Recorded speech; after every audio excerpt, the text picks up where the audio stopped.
I'm Betty. I'm 32 years old and a mom who works. I live with my husband and our son. I started working at my current company right after college, and I've been there for 10 years now. I took time off when my son was born, but I returned to work when he turned 1. Since then, I've been working hard in sales, and because of my efforts, I'm about to get a promotion. Lately, work has been even more enjoyable for me. My husband is 3 years younger than me and has been changing jobs a lot since before we got married. He dreams of starting his own business someday. He believes that gaining experience from different companies will help him become a successful entrepreneur in the future. But every time he switches jobs, it seems like he earns less money. I've always wondered if he's really learning new skills. Still, I felt I needed to support our family to help him achieve his dream. I wanted to believe in the man I loved, but he did something that hurt me deeply. During the first 2 years of our marriage, things were good. Despite his job changes causing some instability, we enjoyed dreaming together about our future. We talked about building our own house and traveling abroad once his business took off. But after our son was born, everything shifted. He grew distant, especially once I went back to work after maternity leave. It made me see his true colors more clearly. He never liked doing household chores and avoided parenting duties.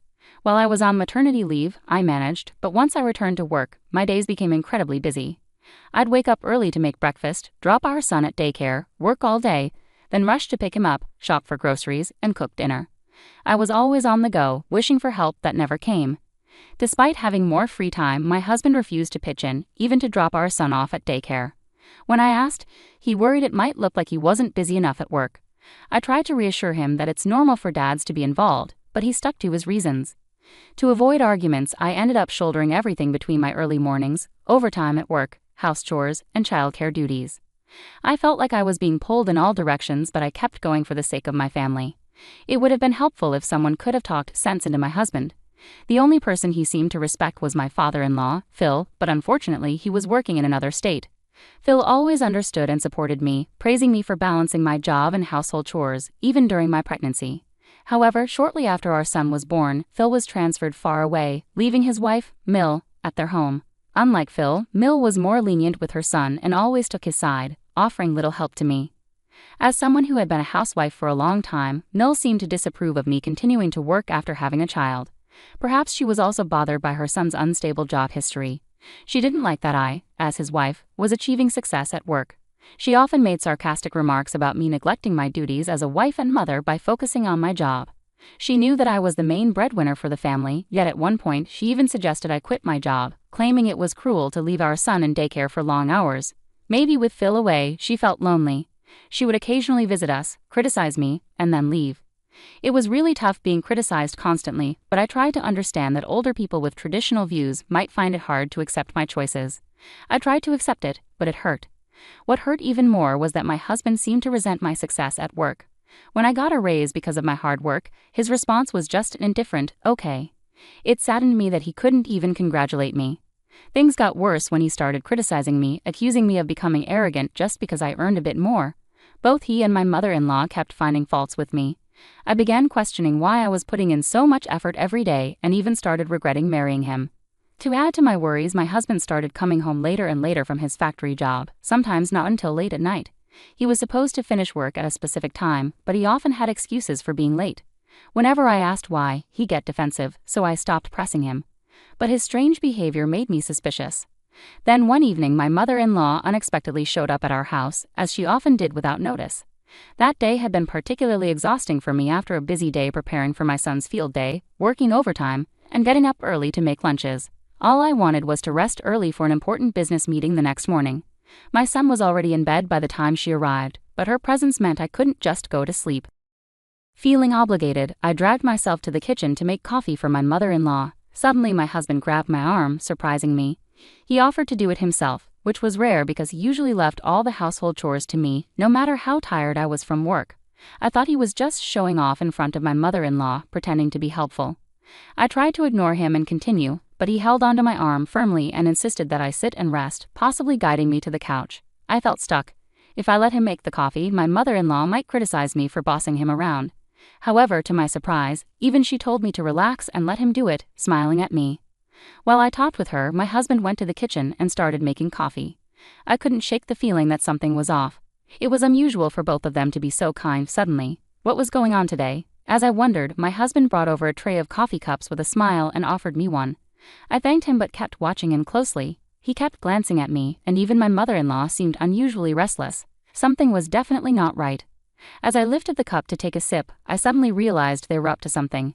There was a hidden motive behind their sudden kindness, and I wasn't going to fall for it. I decided it was time to take action. All right, they better be prepared. I'm not holding back anymore. I held up the cup in front of me and paused just before drinking. Turning to my husband, I asked casually, "Do we have any cookies? Should we bring some out?" It was unusual for him to serve snacks to guests, but since he had insisted I relax, he would have to get the cookies. At first he seemed confused, but as expected he nodded and went to the kitchen to fetch them. My mother-in-law apologized and followed him to the kitchen. This was my chance. When my husband returned with the cookies, I finally took a sip of my coffee. My mother-in-law sat beside me and started drinking her coffee too. We chatted for a while, and I showed her a video of our son's field day. Throughout, both my husband and mother-in-law kept giving me odd looks. Despite their intense stares, I kept a straight face and continued sipping my coffee. Seeing my calm demeanor, my husband looked puzzled. Just when I thought things would settle down, something unexpected happened. My mother-in-law suddenly turned pale, stood up abruptly, and hurried out of the living room, clutching her stomach as she rushed towards the bathroom. As I thought to myself, I knew it, I glanced at my husband. He stood there, eyes wide with shock. Then he shot me a glare before rushing after my mother-in-law towards the bathroom. He banged on the door, shouting, "Mom, are you okay?" She was groaning inside, but her words were unclear. I could guess from her sounds, though. After a few minutes, my husband returned to the living room, leaving my mother-in-law in the bathroom.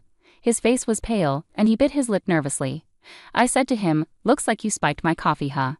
He shouted back, his eyes bulging, "So it was you all along?" I smirked. "Nope, it was you, right?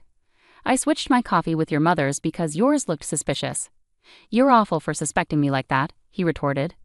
"Well, who's really the awful one here? I bet you put laxatives or something in there, didn't you?" There was some strange powder on the rim of the cup. It was too obvious. The situation with the white powder in the cup my husband gave me raised red flags. If he had been someone who regularly made coffee, I might not have been suspicious. However, he never did household chores, and my mother-in-law tended to take charge. Their sudden niceness and insistence that I relax seemed too good to be true. I watched my husband closely and was cautious about the coffee he offered me. Eventually, he confessed. He admitted he had planned to sabotage an important business meeting I had the next day by making me sick. If their plan had succeeded, I would have had to cancel the meeting or risk embarrassing myself by needing frequent bathroom breaks, potentially damaging my reputation at work. Putting something in someone's drink is clearly wrong and could be considered a crime. Did they really dislike me so much that they would stoop to such a level?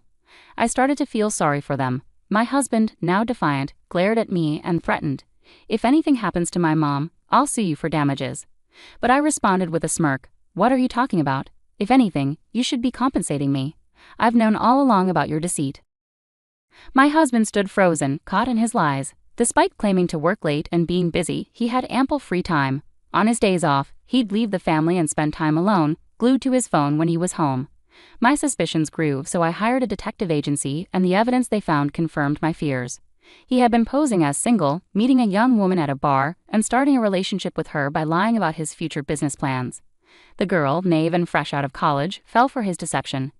When confronted, he tried to justify himself, claiming he wanted to boost his self-esteem by dating a younger woman. I could imagine him boasting about his future success. If he had so much time on his hands, he should have been putting more effort into his work. Maybe it was always unrealistic to expect my spoiled husband to start his own business. Seeing his pale face as his affair was exposed, I made a firm decision. "Let's get a divorce. You'll have to pay me compensation and child support," I told him. Reluctantly, he agreed, but he added, "I'm taking half of our savings. I know you've been secretly saving money." I chuckled inwardly, knowing better. There's no money of mine to take. Most of the savings are from before we were married, which isn't subject to division.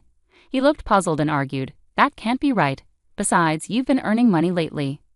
"The money I've earned recently has mostly gone towards our living expenses, with you contributing very little," I calmly explained. Hearing this, he looked defeated. "And just so you know, all the furniture and appliances in this house were purchased with my money. You won't be taking any of it.